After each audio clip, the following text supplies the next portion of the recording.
All right. Well, welcome to Roots of Reality Experiences. Today I'm joined by Ben Radford, who's the deputy editor of Skeptical Inquirer and a research fellow with the Committee for Skeptical Inquiry. So, Ben, thanks for coming back. No problem. Thanks for having me back on. Had fun last time. We'll do it again this time. Yeah. So, this time I'd like to chat a little bit about your history of conducting investigations on the various monster claims of the world. So, just starting off, then, what are the different types of monsters or supernatural creatures that you have investigated? Oh, that's a tall order. How much time do we have? We give the No, summary version, I guess. the sorry version. So it sort of depends on the avenue, right? So as you pointed out, I do investigations, I do folklore, do research. And sort of as a folklorist, I have investigated in some form many dozens of different creatures and monsters, ranging from Japanese yokai, kappa, yurei, things like that, to elves in Iceland, fairies, duende figures in Central America, Loch Ness monster, things like that. Trolls is another favorite if you're looking at classic folklore. But then if the question is more like monsters that I've personally investigated, because keep in mind that for a lot of these, how do you investigate a modern day fairy sighting? Like, Yeah. it can be done. And in fact, I'm a member of a group on Facebook that discusses modern day fairy sightings. And I find it fascinating. Whether I I bet. deal with fairies, it's interesting. People will post photos and talk about, well, the other day in the park I saw a fairy. I'm like, Right. interesting. But in terms of like more sort of higher profile, more tangible, if you if you will, monsters, I'm probably best known for my work on the chupacabra.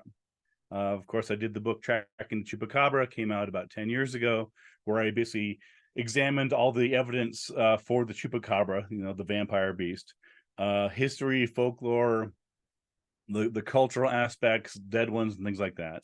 I co-authored a book, Lake Monster Mysteries, on various lake monsters around the world. So went to Lake Champlain in Vermont, in New York, up in Canada, Lake Okanagan, for example, British Columbia, Newfoundland, and so on, and of course Nessie, because you can't forget Nessie. And Mothman, the Lizard Man, Bigfoot, take your pick. So monsters is a topic that's near and dear to my heart. I've personally investigated them. I like to do field work.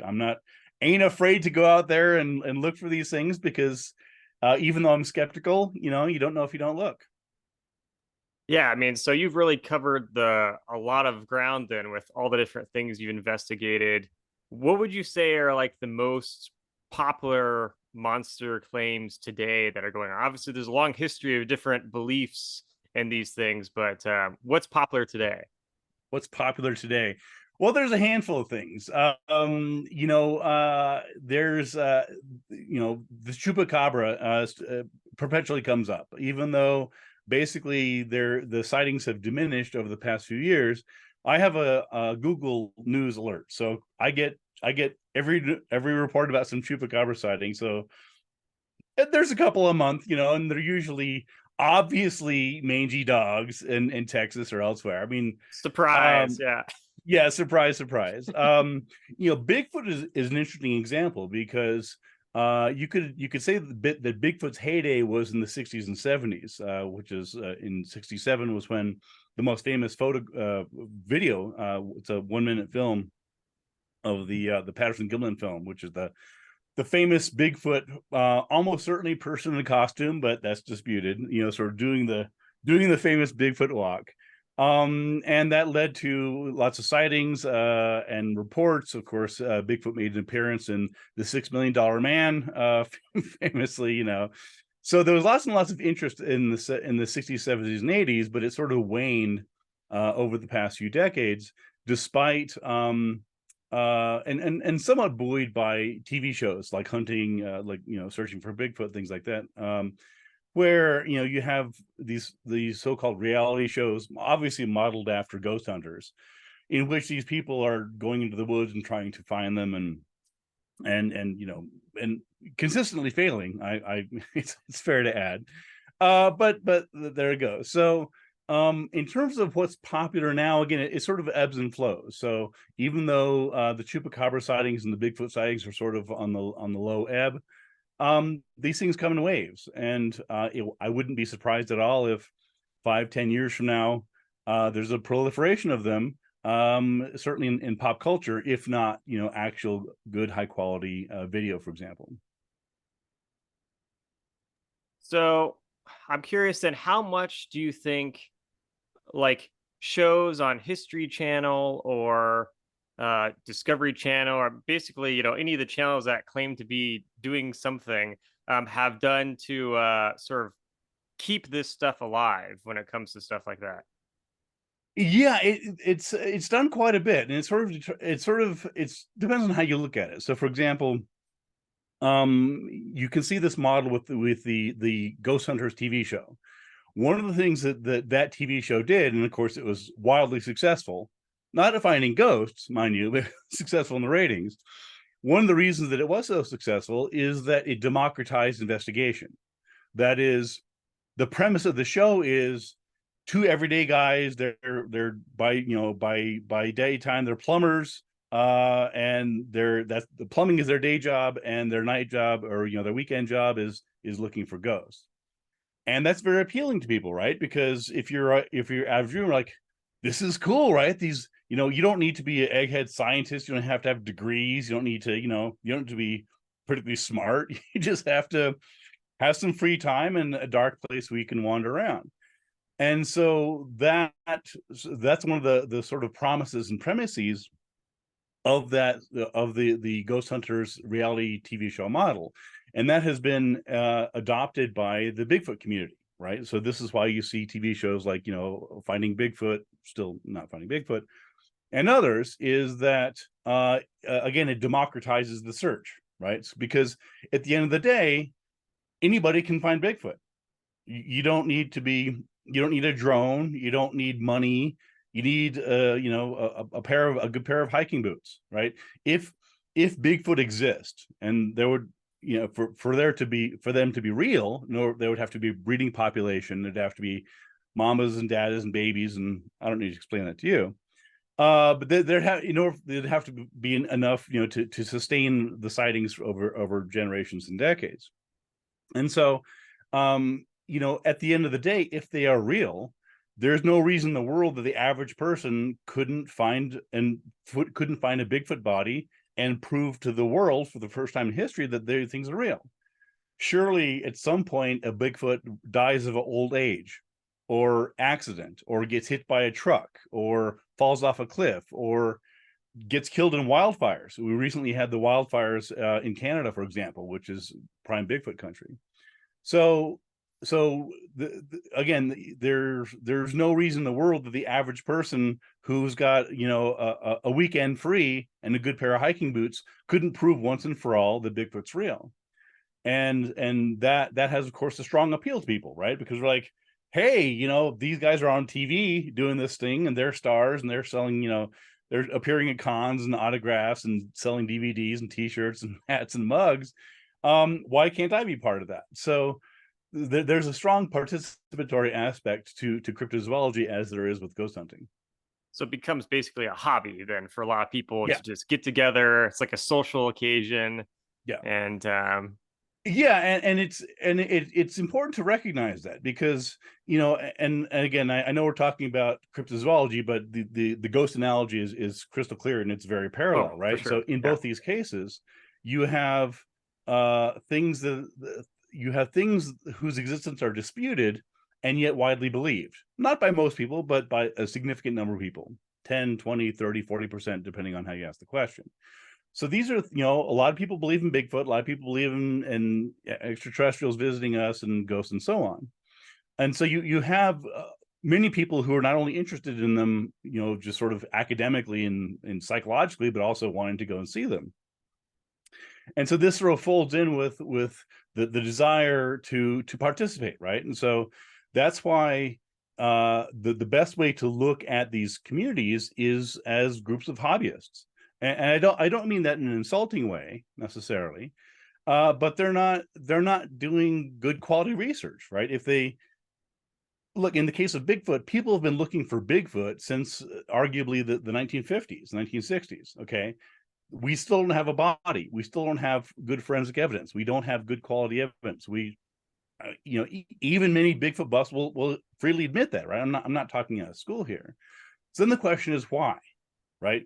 Despite high quality, high resolution smartphones, cameras, and videos, and drones, and more people out in the woods and looking, and diminishing habitats, right? If wild animals are out there, including Bigfoot, they're having to deal in smaller and smaller habitats because of global warming, because of encroaching civilization, and so on.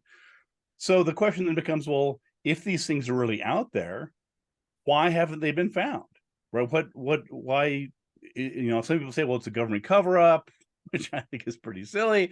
I mean, there's all these different reasons why they come up with, but at the end of the day, the fact is that if we all agreed that Bigfoot existed, then it's like, okay, it's a known fact. You can go to the Natural History Museum, you can go to the zoo, you see a Bigfoot. They're right there next to the zebras and the giraffes, and it's like, hey, this is a Bigfoot. This is a specimen. It was found in 2022 by this person. This is what they eat. This is this is where they fit in the tree of life.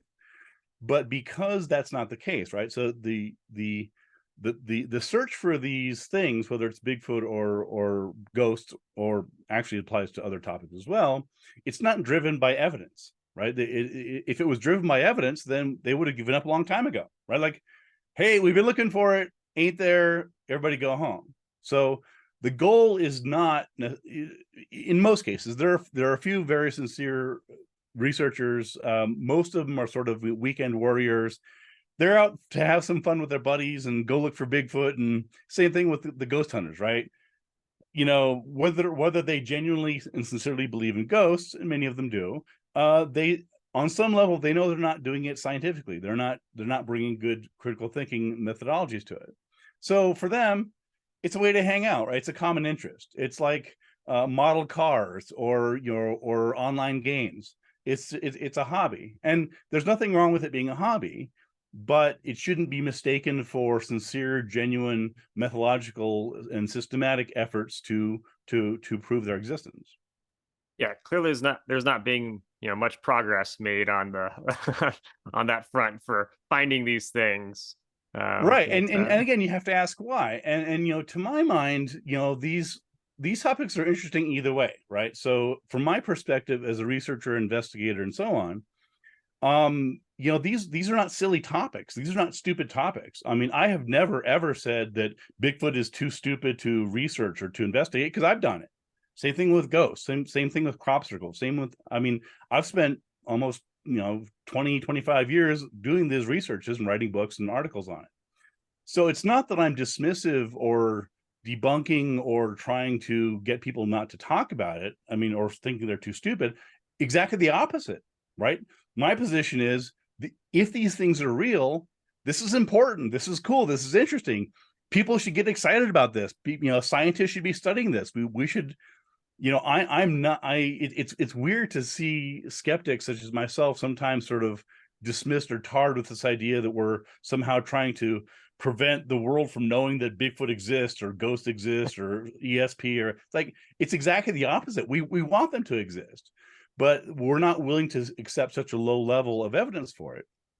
And so to my mind, it's interesting either way, as I said. So if these things are real, and Bigfoot's out there, Loch Ness Monster's out there, Lizard Man, Chupacabra, take your pick, then again, they're worthy of study, they're worthy of money, they're worthy of time and research investigation, but we're not seeing them. On the other hand, if they're not out there, if instead these animals do not exist, then the question is even more interesting, because the question then becomes, why are people believing in and reporting things that don't exist? What are they interpreting or misinterpreting as evidence for Bigfoot, for chupacabras, whatever it is, right? And so that, to my mind, is equally interesting, because it tells us something about psychology. It tells us something about about how the world is viewed and how the world works. So either these things are out there, which is cool and interesting, or these things are not out there, and people think they're out there. And then, well, why do they think they're out there, right? Well, people don't really believe in dragons anymore. People don't really believe. I was going to say trolls or elves, but that's not actually true, depending on what part of the country, the world you live in. Mermaids would be another example, right? So I find that interesting from a sort of from a philosophical point of view, right? What is it about dragons or mermaids or ogres, Shrek, for example, that make people say, well, obviously that's not real. It's fictional. It's Harry Potter. It's this stuff. But when it comes to other animals, like, well, they just haven't found a Bigfoot yet. Any day now.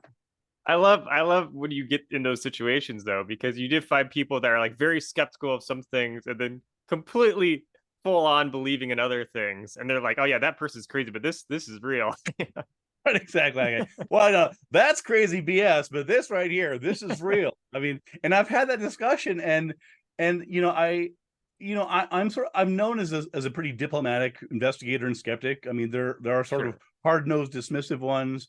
That's not my approach, partly because of my background in psychology, and it's not useful. So Yeah.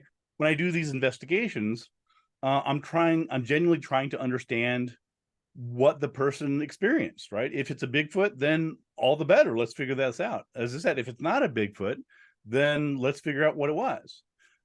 So that's the approach that I take is, hey, let's figure this out together. But we need to have some standards of evidence where we're not just accepting any weird random sighting from something at dusk from a quarter mile away that could be any number of things as a Bigfoot.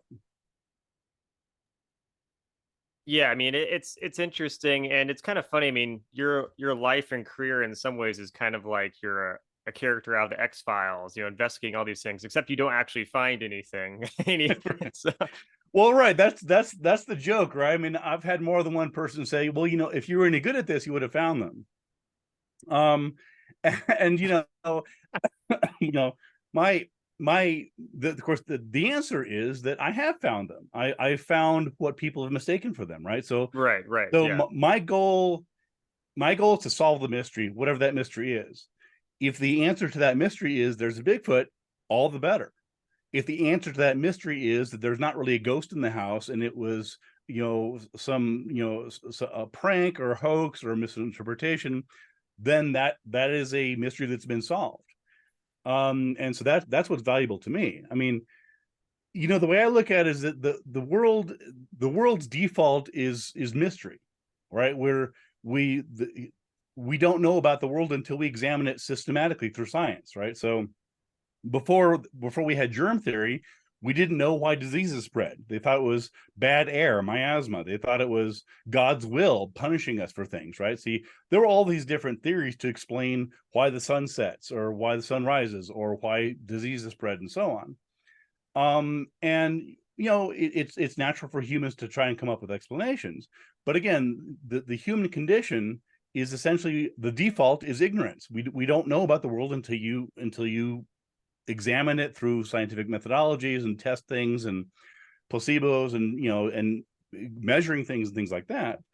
And therefore, that's why, for example, mysteries are a dime a dozen. It's solutions, they're valuable. It's very, very easy to create a mystery. All you need to do is to tell you a story and leave out a couple facts. yep. I mean, again, seriously, I mean, this is why sometimes people when people who don't really understand the nature of mysteries come to me, they're like, "Oh, I found a mystery." Yeah, get in line. I mean, with all due respect, there's lots and lots and lots of mysteries.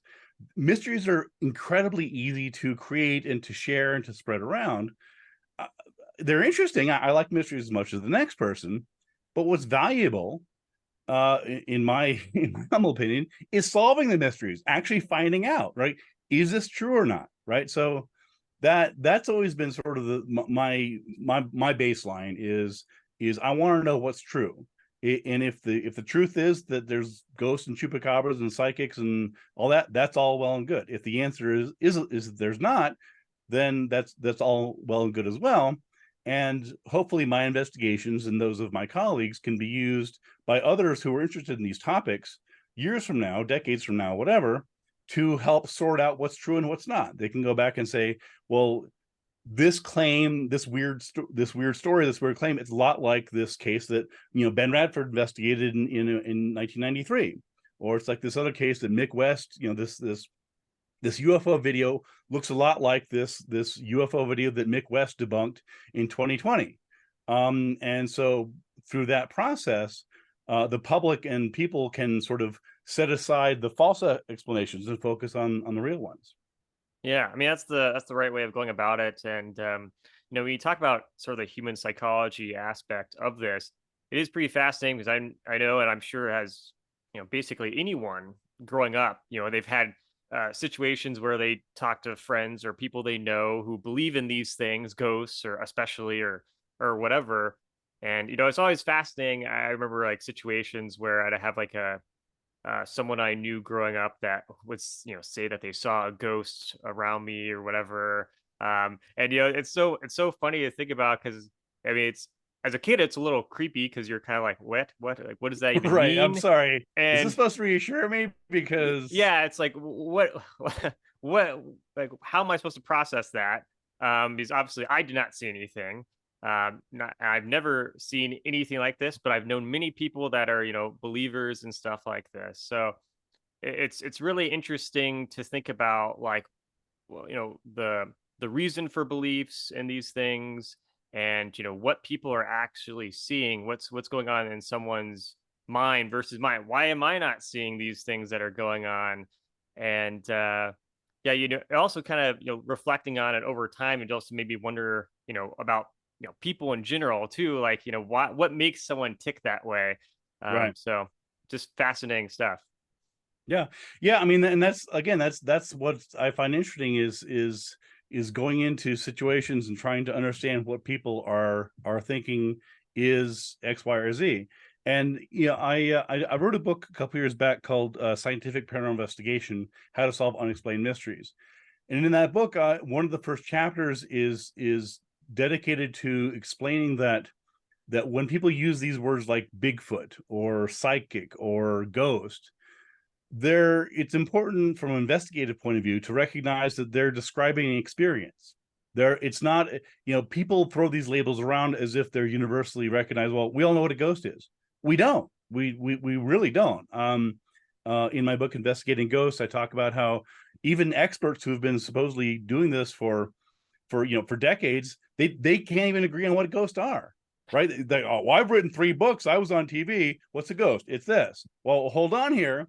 The guy next to you has also written 3 books. He's been doing this for 30 years, and he says ghosts are something else. Which one of you is right? Because these are mutually exclusive things. And so it's the same thing with Bigfoot, right? Someone says, "I saw a Bigfoot." A valid question is, how do you know? And again, that's not being mean or dismissive. It's like I'm sincerely curious. How do you know what you saw as a Bigfoot?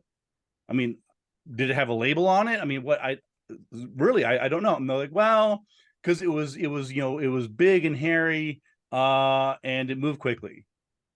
Wow. Okay, well, there are many things in the woods that are big and hairy and move quickly. So like, well, yeah, but I saw it was bipedal. I mean, we can go on and on, but the point here is that when people describe these things, they're leaping to that answer, which may or may not be accurate. But from an investigative point of view, it's important to scale that back and go only on the evidence that we have. So the evidence that we have is not that a person saw Bigfoot. The evidence that we have is a person saw something they can't explain under these conditions at this distance and so on, and to try to examine the possibilities there.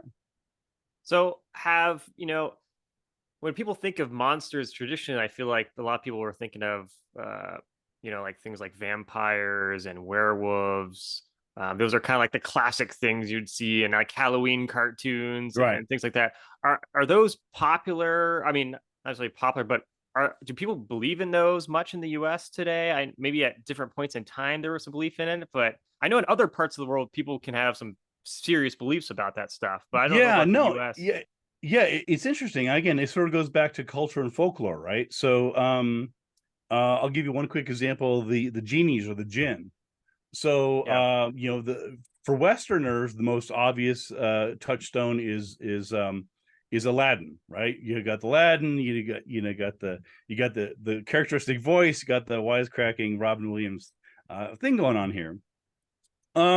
And to a lot of Westerners, that's what they are. But to much of the world, the Muslims of the world, jinn are they're not that at all. If you there was that movie that came out last year, 3,000 Years of Longing, with Tilda Swinton and Idris Elba. That jinn it was a genie story done by the guy that did George Miller, guy that did The Road Warrior. Excellent film. I loved it a lot.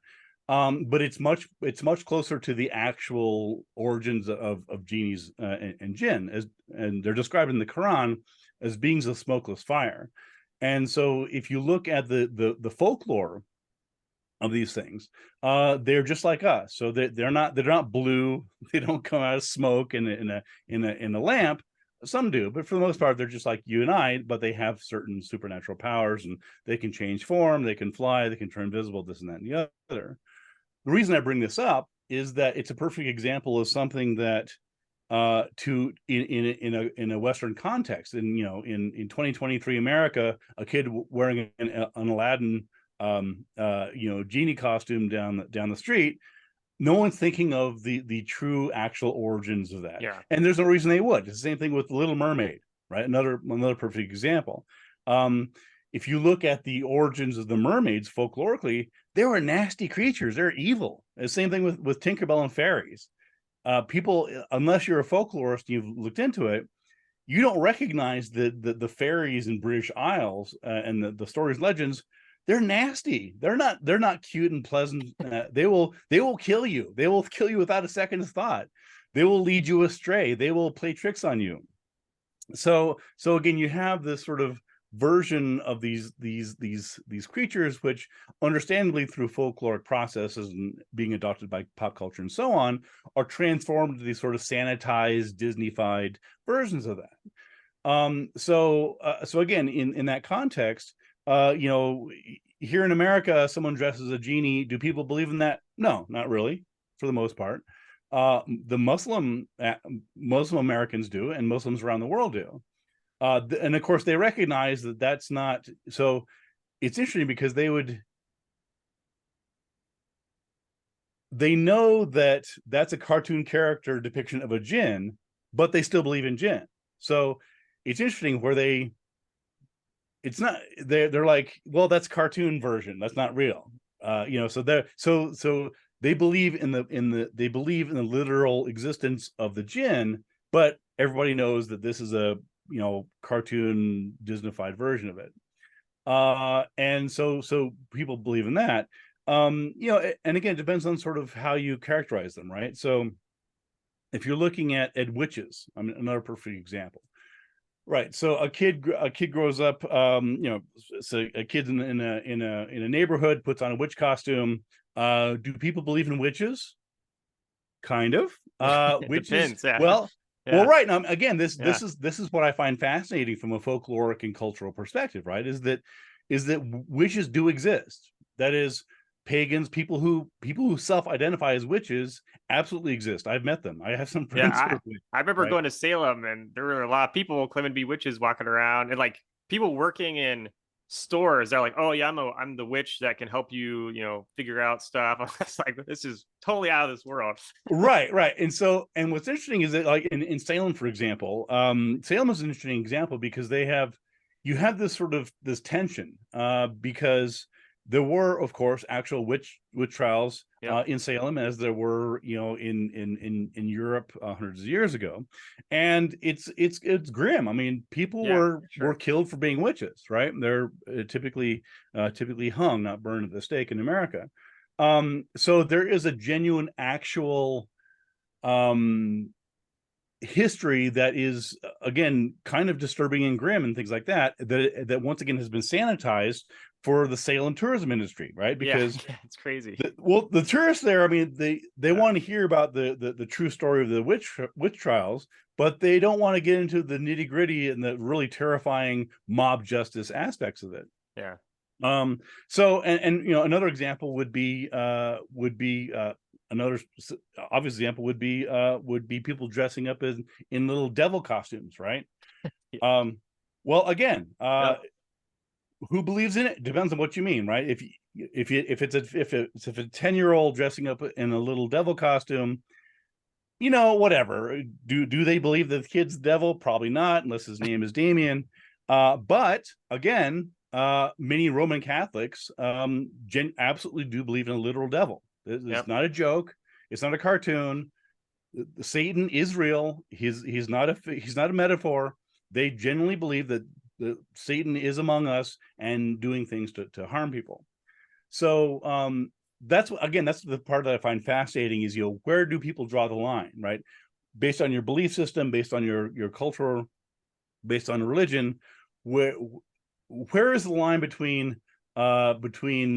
something that you genuinely and sincerely endorse and believe in and think is a concern, and things that you think is just part just part of Halloween. And let me add one other quick thing, which is that if you look at the concerns over Halloween, and of course I get interviewed every Halloween because there's always someone who wants to, I'm sure. is Halloween satanic? Is it this? Is it that? And I Yeah. always have to go through the whole thing.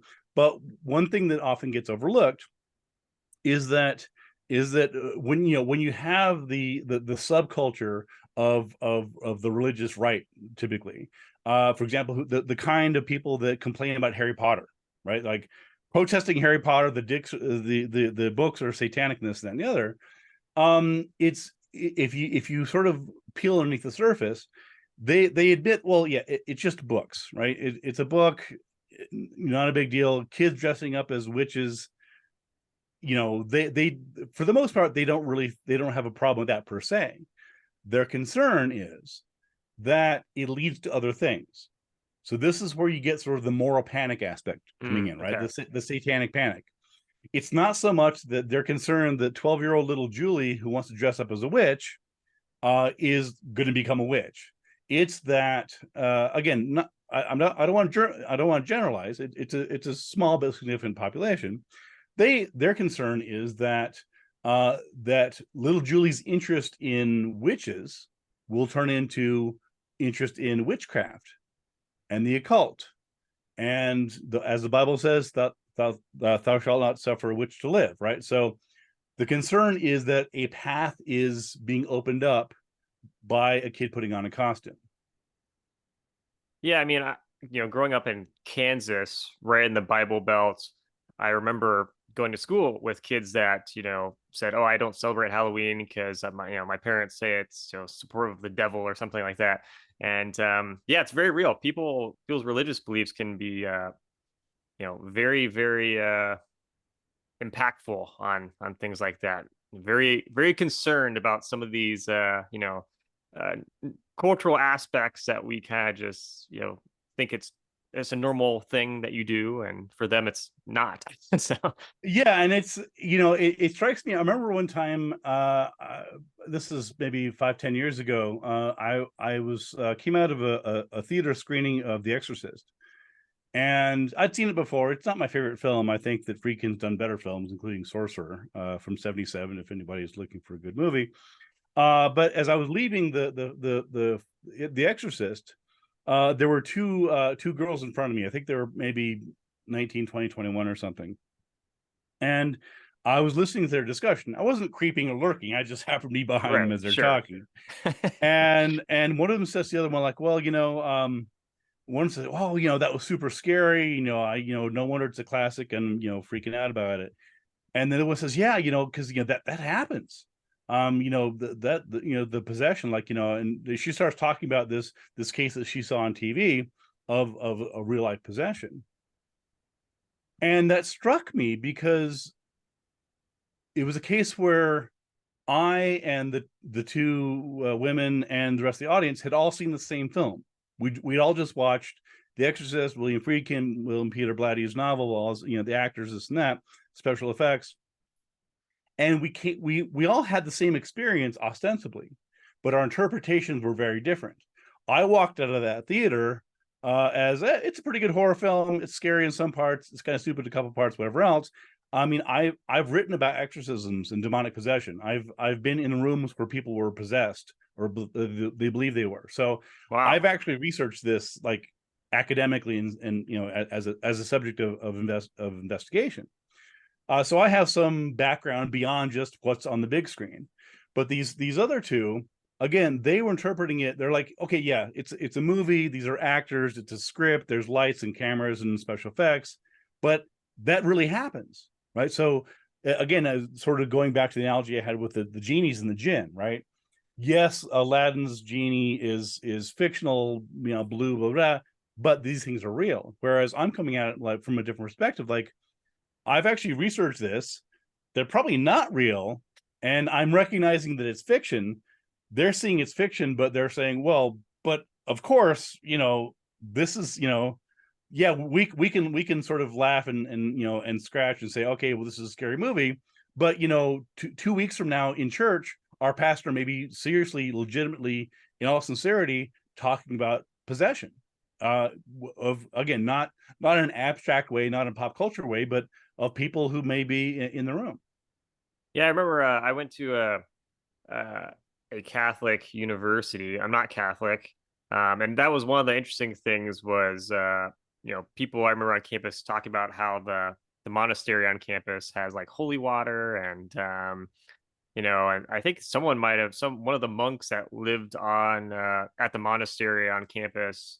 I think might have been had something to do with like exorcisms and stuff like that. So it is pretty interesting. Yeah, that's pretty ingrained into Catholic culture. So Yeah, and again, it's I mean, I'm not Catholic myself. I have friends who are, and it's all well and good. I try to respect people's sure, religions and beliefs. But it is interesting to me, sort of as an outsider who doesn't share that baseline, right? That worldview. yeah, I don't I don't believe or assume as part of my everyday operating worldview that there is either a literal or metaphorical Satan around me that could enter me or enter you or causes people to harm others or does evil. Um, yeah. I, I, I just, I don't believe that. I mean, if other people do, that's fine. I personally don't. I'll take you one quick example. I was doing a TV show called Mystery Quest years and years ago, and we were in California, and I was there. We were examining this alleged haunted house, and I was there with I was sort of the token skeptic, of course, you know, as I tend to be. And there was another group there who were trained so-called demonologists, or they call themselves demonologists, in the tradition of Ed and Lorraine Warren, who, of course, people know from the Conjuring films and this and that. They were a real piece of work. I'm not not going to go into them. But what was interesting was that in the course of this allegedly haunted house and the TV show surrounding it, they were going to do their investigation, which didn't have much science and methodology behind it, but whatever. But before that, they needed to pray the rosary. They had holy water. They had a whole circle of protection. And I'm watching this, and again, being respectful. I mean, whatever. And they said, you know, well, can we pray for you as well? I'm like, sure. Why not? you know, Yeah, go for it. I appreciate it. You know, again, but it was just again, it was another case of where, you know, this was not on camera. They weren't doing this for the audience. This Right, is right. they were genuinely, I'm certain, sincerely concerned about my spiritual safety. I wasn't, but they whatever, and their own. And so again, they did the ritual, and I thanked them, and we went our way. I went and got a cup of coffee, and they set up their ghost hunting equipment. Um, but yeah, it's just interesting to sort of see how other people operate in the world. Yeah. So, I mean, have you met anyone that identified as like a vampire or a werewolf in the US? Sure, yeah. Both of them, really? Well, no, the vampires especially Yeah, where vampires I the could see. Werewolves, though, that would be surprising almost. yeah. But who The knows? Yeah, so I mean, I've certainly met and known many self-identified witches and a few vampires. Okay. Werewolves are sort of they're sort of passe, and I don't Ah, mean okay. that in a mean Not so way. cool. But you know, I mean, you know, the the height of werewolf belief was probably 200, 300 years ago in Germany, in Yeah. Hungary, in those regions, where you had people, and once again, this was not, when we talk about them, we have to put it in historical context, right? For So we sure. can Yeah. talk about fairies, right? So these days, fairies to Western audiences are Tinkerbell and this and that. In the British Isles in the 1850s, fairies were no joke. Fairies were a very real part of their everyday lives. There were what are called changelings, which you may know, which is where parents whose children or babies were acting strange, or were or unhealthy or sick in some way, they would sometimes come to believe very sincerely that their baby had been exchanged for a fairy baby, completely identical, and just, one day, like, this is not our child. And the belief was that these changelings, that you could force the fairies to return your child. Unfortunately, this sometimes meant torturing the kid. There was a belief that, for example, if you held a child, we're talking babies and toddlers, over a fire, that the Jeez. shrieking and the pain would cause the fairies to swap them back out. And of course, this was not true. It is not true. It was a horrifying case. There's a book called The Burning of Bridget Cleary, I think it is. Excellent book if people are interested in changelings. But I forgot how I got off on this, but the point is that yes, these beliefs have consequences.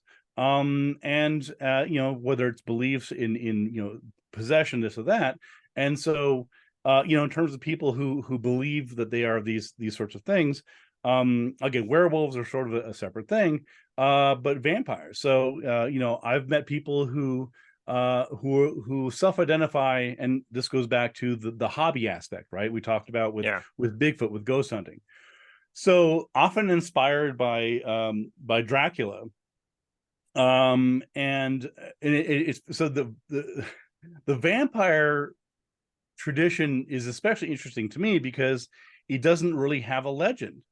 um Vampires, like real day modern vampires, that is, people who today, they're typically dressing, they're gothic, as you can imagine, Sure. these sorts of things, candles, and yeah, this whole thing.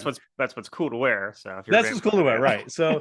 right? When you talk to them, they will very sincerely talk about how they're part of a broader tradition going back centuries of vampires. And as a folklorist, I know that's not true. There wasn't one. They're they're appealing to a tradition that was almost entirely fictional, right? Yeah. So Bram Stoker, and when he's writing Dracula, he very loosely based it on a couple of things, including Vlad Tepes, the remaining ruler, who Yep. wasn't a vampire. I mean, he was, well, in Romania he was a hero, so he's like, he wasn't the bad guy, he was the good guy. But again, so it's just fascinating to sort of see that when people, they they don't, and I don't mean this insultingly or disparagingly, but they don't understand the folklore behind it. They Right. know Vampire Lestat, they're familiar with Anne Rice, they're familiar with the different versions of Nosferatu, and all, they know about the pop culture versions of Yes. Yes. vampires. They are much less familiar with the actual historical folkloric versions of vampires, which don't date back centuries, No. more than a No. century. So they're just, so they're claiming in all sincerity to be part of a tradition that is very, very new. Yeah. They And are the I just find tradition. that Yeah. fascinating. So anyway, Yeah. but the types of events, Yeah. so some of them will either do or claim to drink blood. Now, in one of my books, Tracking the Chupacabra, I have a section on real life vampires, because the Chupacabra, it's a vampire, right? Mm. Bigfoot's not a vampire, Mothman's not a vampire, Nessie's not a vampire. The Chupacabra, meaning goat sucker in Spanish, is a vampire. It is a vampiric monster, which is one of the reasons I was interested enough to investigate it for 5 years and write a book about it. And so in the book on so that's why in Tracking the Chupacabra, I spend the first 2 chapters talking about vampires, because it is that tradition of vampires, not the revenants, not the Dracula type, but more incorporeal liches and things like that date back to ancient Greece, which were essentially demonic spirits. They Hmm. weren't things that actually literally bit your neck and sucked your blood. These were a broader type of vampire. And so the where I was going with this is that humans actually can't drink blood, or they're only very small amounts of it, because of iron toxicity. Iron, blood is Hmm. iron rich, and humans can't drink much blood. I mean, a little bit, and plus there's also bloodborne diseases and things like that. It's a very unhealthy practice. But if you look at the digestive and mouth systems and anatomy of true vampires, they have developed systems to help them deal with excess iron in blood. So vampire bats, leeches, things like that. So, you know, if someone tells me they drink blood, number one, thinking, well, do you? And second of all, you Not shouldn't do much. that. And Yeah. third of all, by drink, they probably mean like lick a little bit, which isn't going to hurt them. The more common version of vampires is psychic vampires. So these are people who, for them, the vampirism is not literal. It's like, well, I drain people's energies, and believe me, I've met a lot of people drain my energy.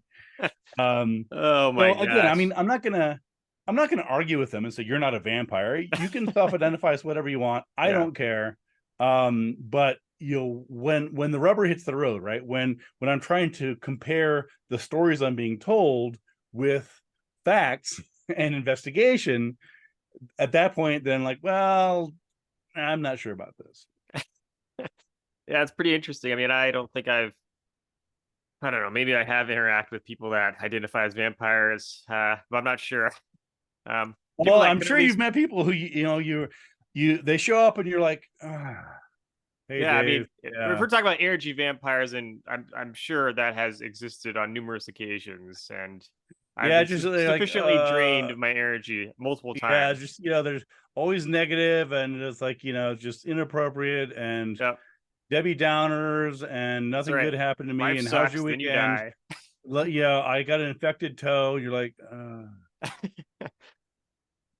In terms of werewolves, I think the only thing I've heard about werewolves is there's a story that I remember my dad told me when he was doing oral history interviews in Haiti for some U.S. military officers that were there on some peacekeeping operation, and they were in some village, and like the this Haitian village, a bunch of people were talking about how there was a werewolf, and that mhm, they're afraid to like go outside, and they didn't want their kids going out there, and so like I guess several soldiers got together, like, okay, let's get rid of whatever this. Let's go looking for it, and they like even like spray painted bullets to look silver, right. and I guess they ended up finding out it was just some rabid dog, and they got the dog, and like, hey, everything's fine, We got the werewolf, right? and the village was happy that they got, they showed like, look, it was just this, rabid dog. So, Yeah, and that sort of story sort of emphasizes the social role that these monsters can play as boogeymen.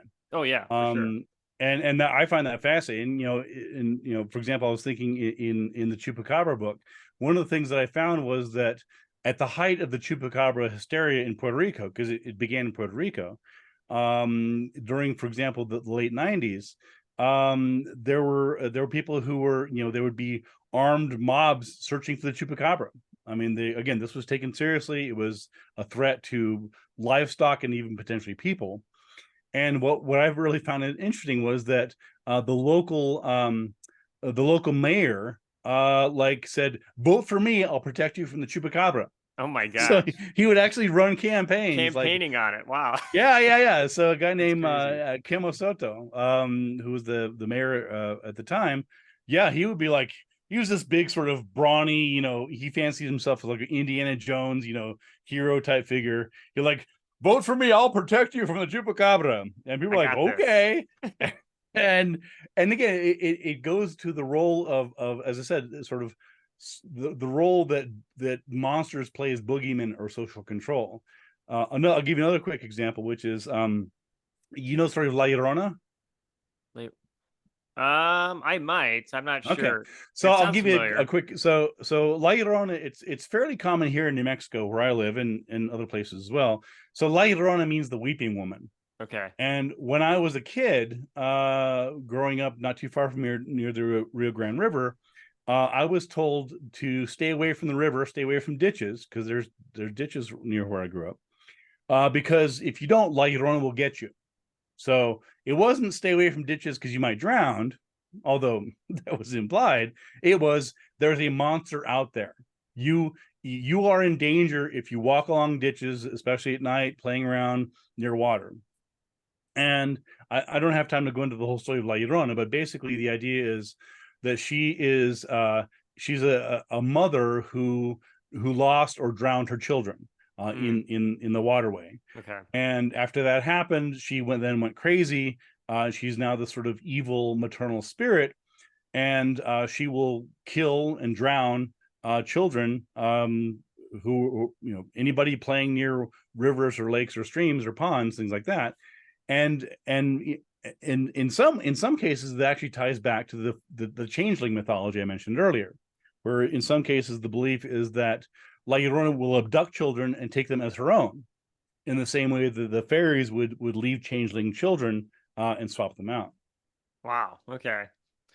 Yeah. So it seems like there's all sorts of different things out there that people believe in.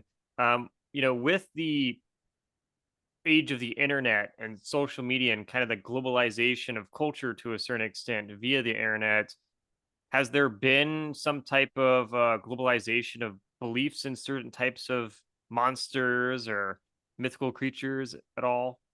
Well, there has to some extent, mostly through commodification. That is, Bigfoot gets commodified. It's not just a monster; it's a monster truck. Right? It's a Yeah. pizza. It's Yeah. it's Yeah. on it's on TV.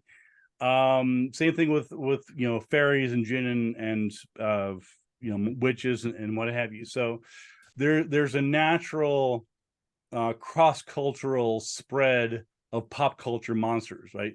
Loch Ness Monster is a perfect example. Everybody in the world knows about Nessie. I've been to Loch Ness at Inverness. It's a beautiful place, but with all due respect, the reason people go there is for Nessie. It's cold, it's windy, it's quite a few hours from London. Again, beautiful area, but no real reason to go there other than the monster Right. tourism. So that to that extent, these sort of monsters are often sort of commodified and globalized. The other aspect is one that is sort of parallel, which is that with the age of the internet, you do have sort of media driven monsters, and I'm thinking, for example, of Slender Man. Okay. So yeah, so where you have the Slender Man is a very recent media created monster, and so in the if you try and go back and trace back, well, who first had the idea of trolls? Nobody knows. It was hundreds of years ago. I mean, you can trace back recordings and mention this and that, or elves or mermaids, whatever else. That's been lost to the mist of time. And folklorists can and do debate that, and this is one version from this culture, there's another version from this court, this is this date, and so on. In the case of Slender Man, we know exactly when Slender Man was created and by who. We have a timestamp, like Yeah. we to the millisecond. We know the first time that someone on the internet used that phrase to describe this figure. Since that time, of course, it's become crowdsourced. So, and which is part of what the internet does, right? It's a creepy pasta figure, and it gets commodified. So, people all over the world have access to Slenderman. Russian in Brazil, in Boston, in Sri Lanka, in Africa, doesn't matter. If you have an internet connection, you can participate in the Slenderman mythology online. You can write stories about it. You can make animated short films about him. You can fan fiction. I mean, it's making Photoshop. I mean, it's all part of this online community. So in that regard, Slenderman would be sort of a much more modern version and internet version of these monsters. Yeah. So are there any like are there any new monsters that have sort of come about as well, either through the internet or just some other way? Well, yeah, new monsters. It's kind of a kind of contradiction in terms, right? I mean, so the two of the monsters I've already described are very new. So, for example, Slender Man. Yep. I don't remember the exact date off the top of my head. Slender Man is very, very new. Like Uh, 2000s or yeah. yeah, yeah. I'm gonna say again 10, 12 years. I Yeah. don't know the exact date off the top of my head, but a very new creation. The chupacabra is another very new creation. So even though many people believe or think that it's a Mexican legend dating back centuries, Mhm. chupacabra first emerged in Puerto Rico, part of the US, of course, in 1995. Okay. So the chupacabra's only been around since 95. Yeah. Not 1977, not 1832, not 1600s. The chupacabra is a very, very new monster. And I describe exactly why in my book Tracking the Chupacabra. But in terms of newer monsters, I think that the newer monsters that people are going to be or going to be emerging are ones like Slenderman, right? Because unless you're actively trying to create new monsters, and some people do just for fun, whatever else, it's hard to get people to latch on to a new monster because Okay. there's there's you already have vampires and zombies and chupacabras and ghosts and Yeah. Plenty. Yeah. yeah, I mean it becomes a crowded field Monster because at some point inflation. like I invented a new monster, did you? Because Uh, so genuinely newly created monsters are vanishingly rare. Again, I just mentioned two examples that yeah. are recent, but beyond that, there's not a whole lot of new stuff that's being created. The example that I can think, the other example would be sort of pop culture ones that were created for films, and here I'm thinking, for example, um, there was a book. There was a book that was later, or part of a book that turned into a film called The Bye Bye Man. And was a guy, I think Richard Shank or Shrek or something. Um, and uh, and and I actually wrote about this for a folklore journal. It's an interesting story, but he sort of it was created. It was intended. It was a very folklore infused monster. And you could tell right away, man. I traced back exactly how this came about. But it was so I think it was intended to sort of like you know how like sometimes you'll see a movie and you can tell they're trying to push a catchphrase Sure. and it's Sure. not working. Yep. Right, right, they're for every I ain't like that or give me the bunny, there's there's dozens of films that are trying to push a really clever catchphrase and just dies on the vine. So I think that one there was another film called Butterfly Kisses, which was written and directed by a friend of mine, unfortunately died a few years back, Eric Christopher Myers. And in both Butterfly Kisses and The Bye Bye Man, you have this within a folkloric context these essentially new monsters. Again, they weren't created to be monsters per se. They were created as fictional movie monsters, right? Right. Right. Yeah. So it's so there's a little bit of blurring of truth and reality in both those cases. But I would say those are the most recent examples. So are monster sightings these days in 2023, are they increasing or decreasing from the past or about the same? Well, monster sightings is sort of I would say they're slightly decreasing. Okay. I wouldn't necessarily. I mean, you need to parse out. Do you mean you need to parse out between monster sightings and interest in monsters, right? So Okay. if you're specifically talking about people who claim to have seen Bigfoot Hmm. or people who claim to have experienced the lizard man. I mean, the lizard man is one example. I wrote about the lizard man a couple issues back in Skeptical Inquirer magazine. No one's seen the lizard man since 1988 and 90. Man. It's still in Skateboard Swamp in Carolina. Um, it's a monster. It's an American monster. No one's seen it in 40 years. It's still talked about. Same with Mothman in Point Pleasant, West Virginia, right? Mothman, famous monster, as part of these books by Gray Barker, turned into the Mothman Prophecies with Richard Gere. It's sort of monster frozen in time, because there are basically no modern Mothman sightings. I mean, you can argue, something here that, but for the most part, these happened decades ago and they're one and done. Yeah. So the monsters that people are still citing today would be things like the chupacabra, as I mentioned. I get 1 or 2 emails a month on someone who says there's a chupacabra in their backyard. Usually by a quick glance, I can tell what it is. Right. Not being dismissive, I've just Sure. I wrote the book on this. I happen Yeah. to know. Interest in monsters, I think, remains about the same. Okay. The number of people who are actually sincerely reporting firsthand experience with the monsters, I think, is somewhat declining. And part of that is also, of course, a function of lack of evidence, right? If these things are real, and this sort of gets back to what we were talking about before, if these things are real, where's the good evidence for them? If there's all these Bigfoot out there, why aren't we seeing better and better quality evidence? Cell phone video camera footage, this and that, drones.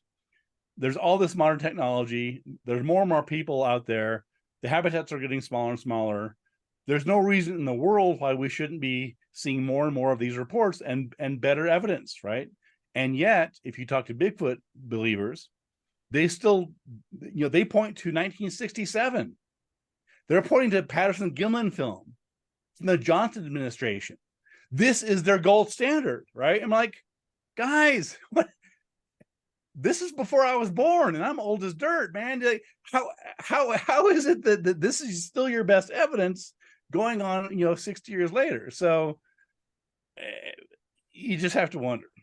Yeah, I mean, I feel like society in general, especially like in the US, I feel like it's becoming a little less outdoorsy. So maybe there's also less people out and about roaming the woods that would claim to see something. There might be less interest in that as a result. I don't know. Well, sure. And again, it sort of goes back to the sort of democratization investigation I talked about with hunting, finding Bigfoot and looking for ghosts and things, right? Is that anybody with a trail cam can go look for Bigfoot or allegedly capture evidence for one. And yet, is there an increase in sightings around Halloween time? That's a good question. And the answer to your question is there is one very specific type of monster that is correlated with Halloween. Can you guess what that is? Is it some like Jack the Pumpkin or something? The jack-o'-lantern monster? I don't even know if that's a monster. I'll give you a hint. I wrote a book about it. You wrote a book about it? I did. Yeah. Is it Chupacabra? Nope, but along the same lines. Geez. What monster would seem to be what are people scared of? Well, ghosts. Pop culture. Maybe. Ghosts? What? Nope. Ghosts? No? Okay. Clowns. So clowns are a monster? Absolutely. So you may remember I know it, but so are people actually thinking like it when they're thinking that? Or yeah. So I wrote a book called Bad Clowns. Shameless self-plug. It's pretty good. Check it out. Bad Clowns. And in that book, I talk about the tradition of evil clowns throughout history, cultural, folklore, and so on. Including, Pennywise, Stephen King's It, of course, Killer Clowns from Outer Space, John Wayne Gacy, and all these other things. Yeah. But where I'm going with this is that many Halloweens, not every Halloween, but many Halloweens, and this especially happened in 2016. So you may or may not remember, in 2016 there was an evil clown panic. Vaguely something like that, right? So again, this is the answer to your question, right? So around again, not every Halloween, but most Halloweens, there is an increase in sightings of scary clowns. Not chupacabras, not Bigfoot, not vampires, scary clowns. And part of the reason is that clowns, of course, masks Halloween, scary things, and so on. And what happened in 2016 was that as Halloween approached, there were reports of clowns threatening to shoot up schools, to attack people, and so on.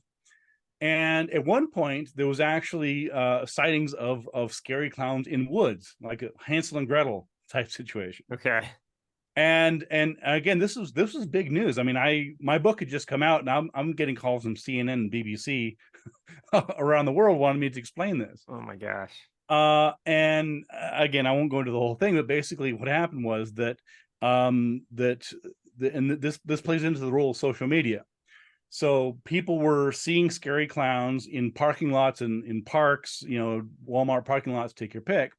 And a lot of times they were just pranking kids, right? Some teenager goes to, spirit store and gets a clown mask and jumps out at somebody at, 10 o'clock at night and scares the hell out of them. In other cases, there are people that were threatening, as I mentioned, to shoot up schools. There were actually TikTok videos and online Instagram people who would send messages to say, don't go to school on Monday, I'm going to shoot up the school. And this actually led to clown lockdowns. As Halloween approached in 2016, there were several schools, particularly I think in Georgia, Atlanta, Tennessee, that area, that were they shut down the school that day because they were concerned that there was some genuine threat. And what's interesting is that in these cases, the police and parents have to take it seriously, right? Because unfortunately, school shootings are a thing. They're not common. They do occasionally happen.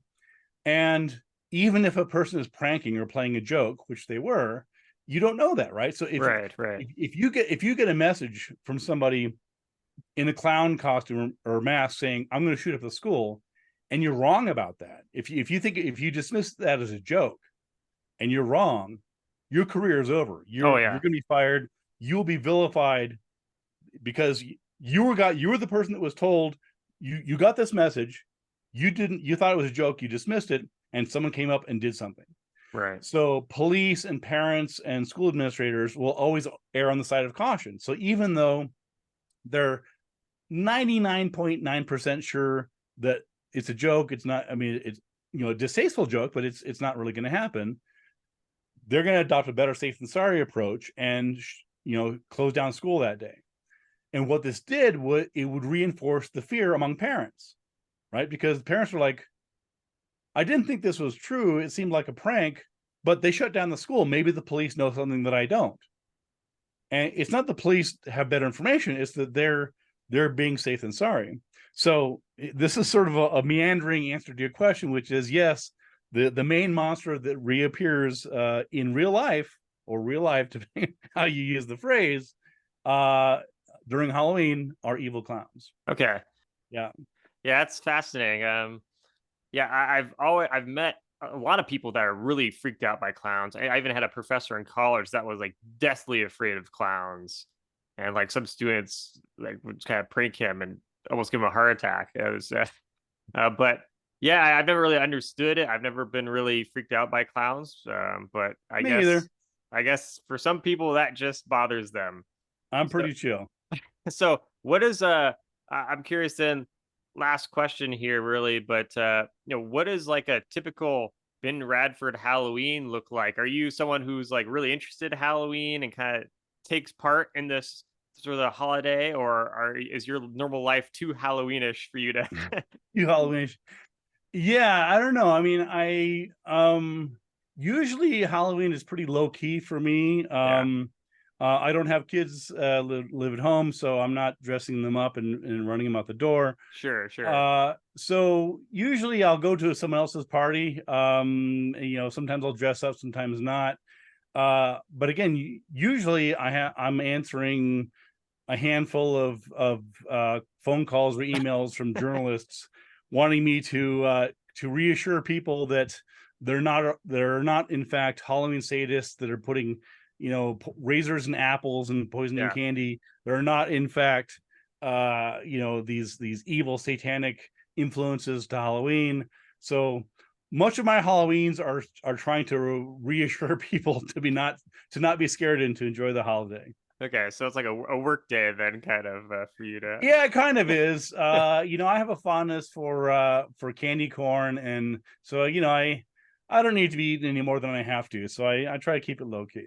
Yeah, I have to be careful about that with like Skittles or Starbursts. So once I start eating a couple, then it becomes just nonstop. So I have to get smaller portions there. Exactly. And what are you currently working on these days? So I have a couple new projects. My most recent book is called America the Fearful, Mass Media and the Marketing of National Panics. And that came out, I think, about maybe 6 or 9 months ago. And it's actually more of a cultural examination. It's not really about ghosts and monsters and things like that. It's about fear Hmm. and the way that fear plays a role in politics and society, and how people scare each other, and how fear motivates us, and sort of what to do about it. So America the Fearful came out a bit ago. I do have a podcast called Squaring the Yep. Strange, which we have a new episode out every couple weeks. We're doing some fun stuff with that. I'm on Twitter. I'm on the Facebooks. I'm currently working on a couple articles, including one about a psychic detective case, and also, as it happens, looking at the last 20 years of Bigfoot research, Wow. and what's come of it. And spoiler alert, not much, but Oh, we're working darn. on it. I'm shocked there. Awesome. Well, Ben, thanks for coming on again and sharing all your knowledge. It's always good, and I'm sure for a lot of people. I know growing up, I remember reading your work, and just that was kind of something that would give me sanity in a world where there's lots of beliefs that are pretty strange. And I was like, wow, okay, someone's writing about this. I can read. I'm not the only one who's like pretty skeptical about what people are believing in. So Well, thank you. That's very, very kind of you.